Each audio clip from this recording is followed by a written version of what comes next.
UP में धूमधाम से मनाया गया अंतर्राष्ट्रीय योग दिवस। राजनीतिक दलों के लोगों से लेकर आम आदमी तक ने इन कार्यक्रमों में की शिरकत। सीएम योगी ने गोरखपुर में किया योग, तो वहीं डिप्टी सीएम विजय पाठक ने लखनऊ में किया योगाभ्यास। अंतर्राष्ट्रीय योग दिवस पर सीएम योगी ने कहा कि योग ऋषि परंपरा का ऐसा मंत्र है जो स्वस्थ काया के साथ स्वस्थ मस्तिष्क उपलब्ध कराता है। प्राचीन काल से ही ऋषि मुनियों ने योग को महत्वपूर्ण बताया है। स्वस्थ शरीर के बिना धर्म का कोई भी कार्य संभव नहीं हो सकता।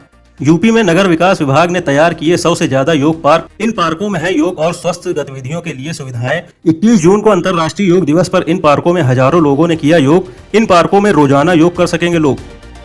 गोरखपुर लिंक एक्सप्रेसवे बना अरबों के निवेश का चुंबक। सीएम योगी के प्रयासों से औद्योगिक विकास को मिली नई पहचान। गोरखपुर लिंक एक्सप्रेसवे ने निवेश को किया आकर्षित, जिससे पेप्सिको और कोका कोला जैसी कंपनियां यहां स्थापित कर रही प्लांट, जिससे हजारों लोगों को मिलेगा रोजगार।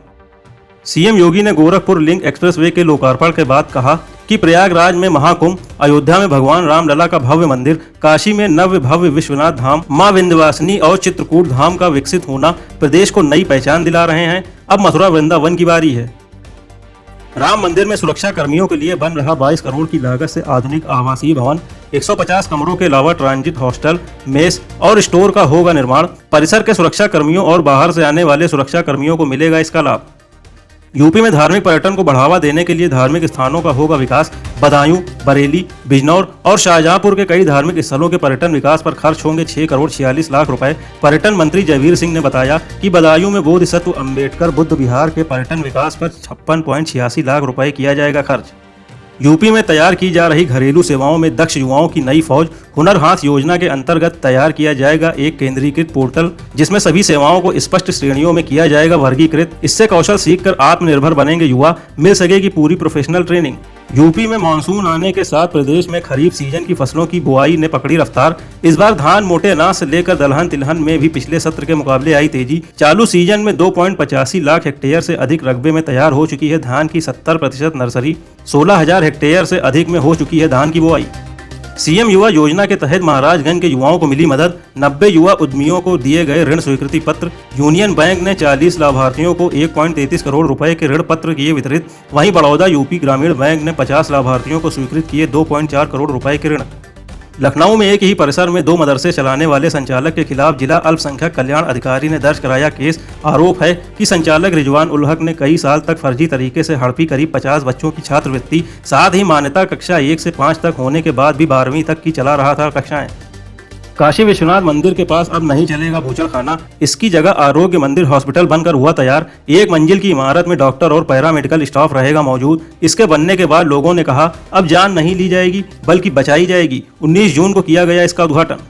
लखनऊ के हजरतगंज थाने में अंसल के खिलाफ 213वीं एफआईआर। मामले में वाराणसी की निवासी रेनू सिंह ने अंसल के मालिक और अधिकारियों पर प्लॉट के नाम पर उनसे 18.97 लाख की ठगी का लगाया आरोप। महिला के मुताबिक कुछ साल पहले एक प्लॉट बुक कराया था, लेकिन सालों बाद भी न प्लॉट दिया और न रकम। कांवड़ लाने वाले भक्तों के लिए खुशखबरी। 50 वातानुकूलित बसों सहित कुल 350 बसों का संचालन करेगा यूपी एसआरटीसी।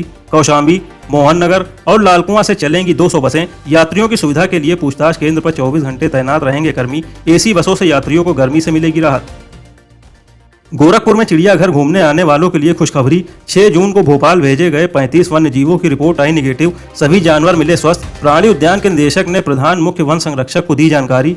24 जून से चिड़ियाघर को दर्शकों के लिए खोले जाने की है उम्मीद। बर्ड फ्लू के चलते 13 मई से है बंद। मुख्तार अंसारी की पत्नी अफसा अंसारी के बैंक लॉकर को किया गया सीज। लंबे समय से फरार चल रही है अफसा अंसारी। पुलिस को है अफसा अंसारी की तलाश, लेकिन नहीं मिल रही सफलता। पुलिस ने उस पर घोषित कर रखा है 50,000 का इनाम। नोएडा में जिला प्रशासन की टीम ने जमीन कब्जा करने वालों पर की बड़ी कार्रवाई। करीब 400 करोड़ की 2240 बीघा जमीन कराई कब्जा मुक्त। भूमि पर बोर्ड लगाकर कब्जा धारकों को दोबारा कब्जा करने पर सख्त कानूनी कार्रवाई की दी चेतावनी। आजमगढ़ में पुलिस ने प्रतिबंधित पशुओं की तस्करी करने वाले आरोपी को किया गिरफ्तार। पूर्वांचल एक्सप्रेसवे पर छापेमारी के दौरान एक ट्रक से 25 प्रतिबंधित पशुओं को किया गया था बरामद, जिनमें से 22 की हो चुकी थी मौत। इन सभी प्रतिबंधित पशुओं को वध के लिए ले जाया जा रहा था बिहार। विशाखापट्टनम में 10वें अंतर्राष्ट्रीय योग दिवस पर राष्ट्रीय समारोह का आयोजन। पीएम मोदी ने किया कार्यक्रम का नेतृत्व।